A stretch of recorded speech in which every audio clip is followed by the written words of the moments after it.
तो साथियों, कहते हैं कि कोशिश करने वाले को कभी हार नहीं होती। कोशिश निरंतर करते रहें तो कहीं ना कहीं वो जो मंजिल है वो मिल जाती है, प्राप्त हो जाती है।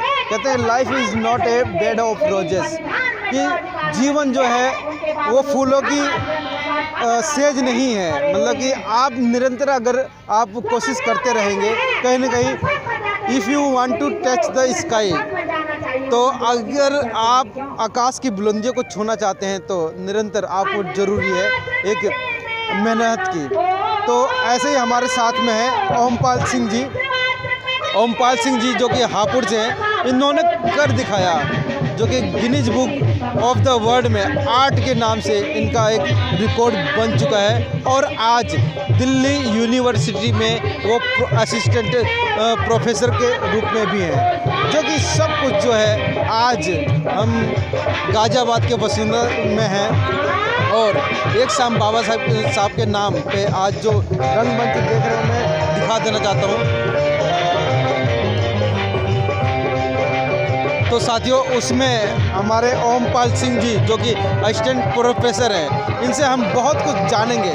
और इन्होंने एक अच्छा एक मैसेज ये भी दिया कि बच्चा खिलौने के बिना रोता है, मगर वो कहीं ना कहीं संस्कार अगर उसके अंदर नहीं होता है तो सारी ज़िंदगी वो रोता है। क्या कहना चाहिए? एक्चुअली मैं ऐसा मानता हूँ, क्योंकि हम लोगों को अच्छे संस्कारों से दूर रखा गया और हम उन पाखंडवाद के चक्कर में आके हम लोग अपनी जो रियल विरासत है, जिसको पूरा वर्ल्ड मानता है, चीन, जापान, कोरिया, थाईलैंड और चाहे जितनी बुद्धिस्ट कंट्री हैं, वो लोग कितना डेवलप हैं क्योंकि वो बुद्धिज़्म को फॉलो करती हैं। और हमारे पंचशील में 5 सील जो हमें दिए गए हैं, हम लोग यदि उनका बचपन से बच्चों को आचरण दिया जाए तो हम चोरी नहीं कर सकते, कैरेक्टरवान बनेंगे, हम एक चरित्रवान बनेंगे। दूसरा, हम नशीली चीज़ों से दूर रह सकते हैं, झूठ नहीं बोलेंगे, किसी प्राणी हिंसा से दूर हम यदि रहेंगे तो तभी हम भारत को बोधमय बना सकते हैं और हमारे जितने महापुरुष हैं हम उनका सपना साकार कर सकते हैं। आपके नाम पर एक गिनीज ऑफ द वर्ल्ड में नाम भी है, तो क्या उसके बारे में कुछ जानकारी बताएंगे हमारे? एक्चुअली 2017 में हम लोगों ने एक चीन का रिकॉर्ड तोड़ा था। चीन ने 900 मीटर वर्ल्ड लॉन्गेस्ट पेंटिंग बनाई थी, हम लोगों ने 1400 मीटर बनाई थी 14 अक्टूबर को। तो हम लोगों ने उसमें समुद्र का सीन दिखाया था, वो हमने मतलब पेंटिंग बना के गिनीज वर्ल्ड रिकॉर्ड बनाया था। तो मैं एज ए उसमें लीडिंग आर्टिस्ट था, मेरे साथी भी उसमें थे। तो ये हम लोगों ने भारत को एक पेंटिंग के क्षेत्र में वर्ल्ड लॉन्गेस्ट पेंटिंग बनाकर ये एक हमने छोटा सा एक भारत को ऋण चुकाया है। अभी आप बतौर असिस्टेंट प्रोफेसर दिल्ली यूनिवर्सिटी में आप बता सकते हैं कि वहाँ पे जो नियुक्तियाँ हुई कैसे हुई है? एक्चुअली अभी मैं परमानेंट नहीं हूँ, मैं एज ए अभी कॉन्ट्रैक्ट बेस पे हूँ। तो मैं असिस्टेंट प्रोफेसर हूँ। वो आफ्टर इंटरव्यू मैंने दिल्ली यूनिवर्सिटी से, उसी कॉलेज से, कॉलेज ऑफ आर्ट है जस्ट सुप्रीम कोर्ट के सामने, और वहाँ पे कॉलेज ऑफ आर्ट है। तो उसमें 4 इयर्स बैचलर डिग्री होती है, 2 इयर्स मास्टर आर्ट में। तो मेरा ग्राफिक डिज़ाइनिंग का मेन वो है, तो मैंने BFA और MFA किया अप्लाइड आर्ट से। आफ्टर दैट वहाँ पे मैं अभी कॉन्ट्रैक्ट बेस पे असिस्टेंट प्रोफेसर हूँ। अभी यहाँ का जो प्रोग्राम आप देख रहे हैं, जी क्या मैसेज देना चाहेंगे? एक्चुअली प्रोग्राम का आयोजन बहुत अच्छा है और हमें और ज़्यादा मेहनत करनी है। यदि हमें अपने महापुरुषों का, तथागत गौतम बुद्ध और विश्व रत्न बाबा साहब का यदि हमें सपना साकार करना है और हमें अपना संविधान रक्षित करना है, सुरक्षित करना है, तो हमें युवाओं को आगे आना पड़ेगा और हमें अपनी पढ़ाई के साथ साथ, अपने फ्यूचर के साथ साथ भी अपने गौरवशाली इतिहास को हमें जानना पड़ेगा। आपने जो युवाओं का नाम जो लिया है, अभी युवा जो है भटका हुआ है। अभी युवा आप देख रहे होंगे कि काफ़ी लोग जागरूक हुए होंगे, मगर अभी कहीं ना कहीं युवा अभी भटका हुआ है। उन युवाओं को क्या मैसेज देना चाहेंगे? युवाओं को सबसे पहले वो अपनी स्टडी पे फोकस करें, क्योंकि हम यदि बाबा साहब को अपना आइडल मानते हैं तो हमें स्टडी पे फोकस करना पड़ेगा। और स्टडी पे फोकस करने के बाद हमें भटकने की ज़रूरत नहीं है, अपनी स्टडी पे फोकस रखें। और हम अपने महापुरुषों को यदि जानते हैं और जो हमारे महापुरुषों ने काम बोला है उनके पद चिन्हों पर ही चलते हैं, तो मुझे नहीं लगता कि हम मतलब भटकेंगे। और हमें अपने अधिकारों के लिए भी खड़ा होना पड़ेगा। युवा तो अपना अलग ही स्टडी तैयार कर चुका है कि कांवड़ लेके जाना, देखो, और उस मंदिर में जाना, 4 धाम करना, वहाँ को मतलब कि पूरा जब तक कंप्लीट नहीं होगा, जब तक कि उनकी मन्नतें पूरी नहीं होंगी, तो सारे आडंबरों में फंसा हुआ है। तो कैसे मतलब एक्चुअली बाबा साहब ने एंटी सोशल एलिमेंट कहा था उन्हें। बाबा साहब ने, पढ़े लिखे लोगों ने धोखा दिया, ये बाबा साहब ने कहा। काशीराम साहब ने कहा था कि ये एंटी सोशल एलिमेंट है।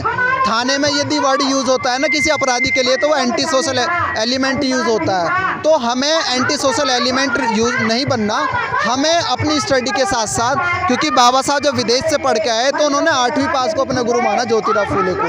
तो हम लोगों को अपने महापुरुषों से प्रेरणा लेते हुए हम लोगों को ये काम करना चाहिए। और जब मैं ऐसा मानता हूँ कि यदि हम अपने महापुरुषों से प्रेरणा लेंगे तो हम लोग अपने एक सोशली भी बनेंगे और प्लस अपनी स्टडी पे भी हम पूरा फोकस करेंगे, और उसके बाद हम लोग अपने मिशन को हम पूरा कर सकते हैं जो हमारे महापुरुषों का मिशन था, और हम अपने संविधान की भी रक्षा कर सकते हैं।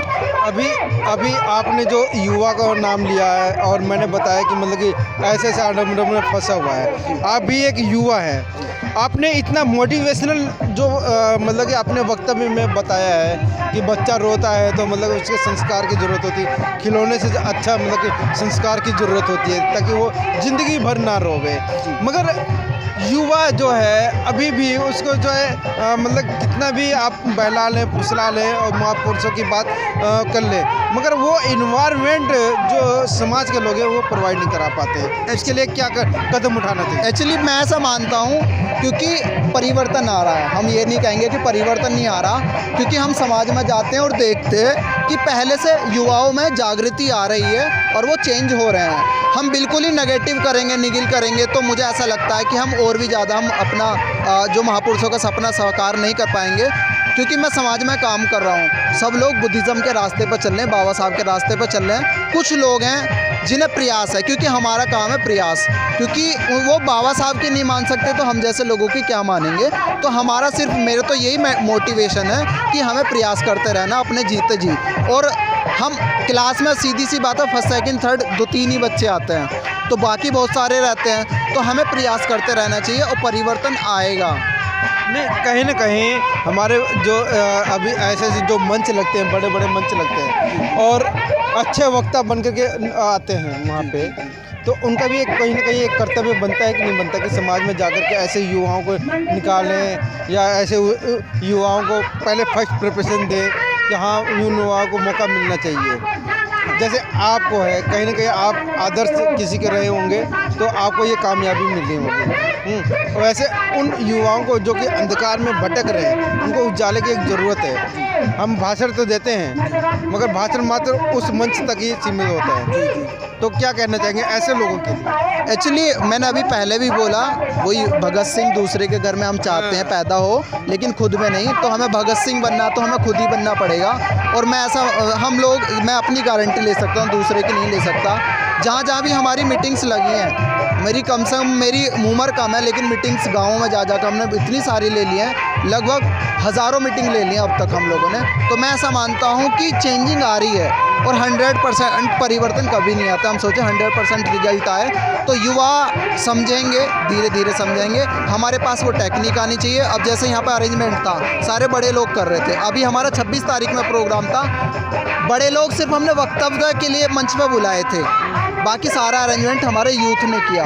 तो कहीं ना कहीं वो करने से तो हुआ ना, क्योंकि हम लोग उन्हें बताते रहते हैं। तो आज हमारे पास 15-20 लोगों की टीम है, वो काम करती है। चलते चलते जो आपका जो रिकॉर्ड बना है Guinness of the world book में आपका नाम दर्ज हुआ है, आप चाहेंगे कि भविष्य में कहीं अपना बहुजन समाज का लड़का ही तोड़े?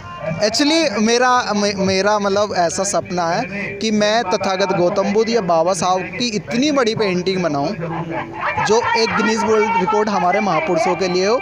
अभी उसकी प्लानिंग चल रही है, क्योंकि मुझे बहुत बड़ा स्पेस चाहिए और उसकी प्लानिंग है। इन फ्यूचर मैं चाहता हूं कि वो हो और मैं करूंगा जो कहता हूं। मैं APJ अब्दुल कलाम से भी अवॉर्डेड हूँ। तो ये आप मेरे YouTube चैनल भी है और Instagram से भी आप देख सकते हो आर्ट की एक्टिविटी। हमारी पेंटिंग्स बनती रहती हैं और आप जैसे भाइयों के माध्यम से मतलब लोगों देखते हैं उस पेंटिंग्स को। तो थैंक यू सो मच, आपने जो परिचय दे दिया। मेरा नाम ओमपाल सिंह है, मैं हापुड़ से हूँ और बाय प्रोफेशन मैं असिस्टेंट प्रोफेसर हूँ, गेस्ट फैकल्टी।